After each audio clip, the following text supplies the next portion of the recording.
The Cry of the Hills, a folktale from Enugu. The peaceful land of Ogudunu. Long ago, in the heart of Enugu State, there was a land called Ogudunu, a place of rolling green hills, flowing rivers, and strong-willed people. The villagers of Ogudunu were farmers, known for their abundant yam fields and palm wine tapping.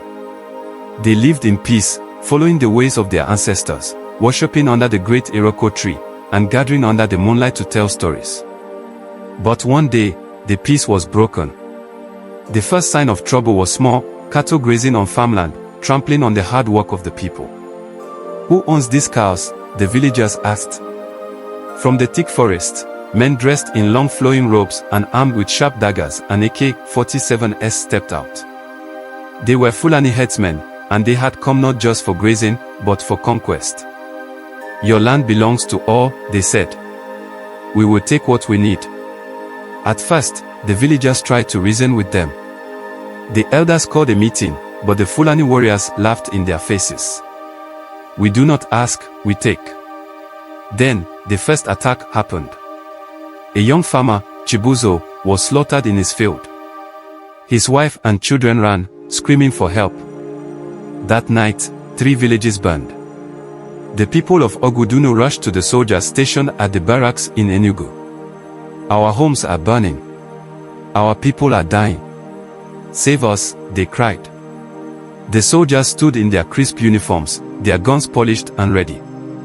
But their commander, Colonel Musa, folded his arms.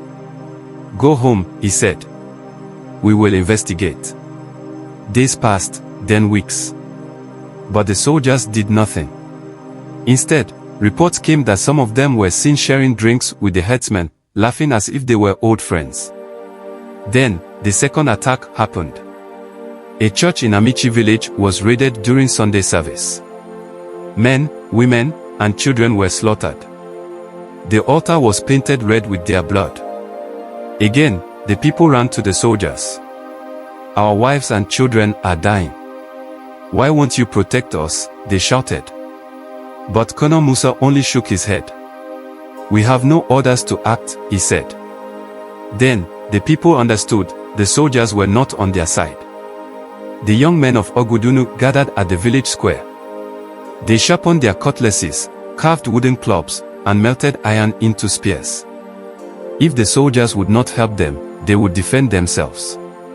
Led by Odigu the blacksmith, they formed the Ogudunu Defense Force.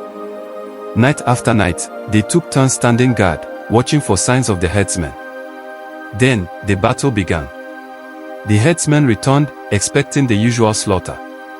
But this time, the villagers fought back. The hills of Ogudunu echoed with the sound of war, machetes clashing, arrows flying, gunshots ringing. The villagers had nothing but their hands and their will to survive. Yet, they fought like lions. For the first time, the headsmen fled. The next morning, instead of praising the villagers for their courage, the soldiers arrived in tanks. "Who gave you the right to fight?" Colonel Musa demanded. The people of Ogudunu watched in shock as the same soldiers who refused to protect them were now pointing guns at them.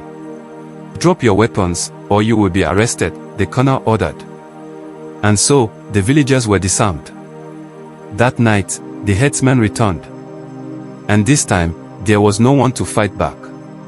Ogudunu became a land of ghosts. The houses were burned, the farms were abandoned, and the people who survived fled to the city, homeless in their own land. The soldiers. They remained silent. The government. They did nothing. And so, the hills of Ogudunu, once filled with laughter and songs, became a land of whispers and sorrow. But before the last elder left, he knelt before the great Iroko tree and placed his hand on its bark. One day, he whispered, "The ancestors will rise, and justice will be served." The wind howled through the empty land, carrying his words into the night. Moral of the story: when the protectors of justice become its betrayers, the land falls into ruin. Silence in the face of evil is a greater crime than the evil itself. A people who cannot defend themselves will always be at the mercy of their oppressors. One day, the truth will rise like the sun, and justice will return to the land. Thank you for watching. Please subscribe.